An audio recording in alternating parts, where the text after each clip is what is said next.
যুক্তরাষ্ট্র ইসরায়েলের অতর্কিত হামলায় ইরানের সর্বোচ্চ নেতা আয়াতুল্লাহ আলী খামেনির মৃত্যু হয়েছে। শনিবার দেশটির রাষ্ট্রীয় গণমাধ্যম ও আন্তর্জাতিক সংবাদ সংস্থাগুলো মৃত্যুর এই খবর নিশ্চিত করেছে। অন্যদিকে সামাজিক যোগাযোগ মাধ্যমে তার জীবিত থাকার দাবি করে কিছু ছবি ভাইরাল হয়েছে।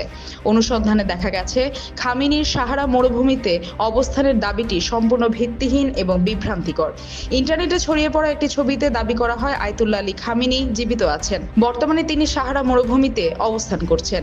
এই বিষয়ে ফ্যাক্ট চেক বা তথ্য যাচাইয়ে দেখা গেছে ওই ছবিটি বর্তমান সময়ের নয়, এটি 2014 সালের একটি পুরনো ছবি। বর্তমান পরিস্থিতির সঙ্গে এই ছবির কোনো সম্পর্ক নেই। কোনো নির্ভরযোগ্য ভিডিও বা প্রত্যক্ষদর্শীর বিবরণও এই দাবির সপক্ষে পাওয়া যায়নি। ফলে বিশেষজ্ঞরা এটিকে নিছক অপপ্রচার বা মিস ইনফরমেশন হিসেবে চিহ্নিত করেছেন।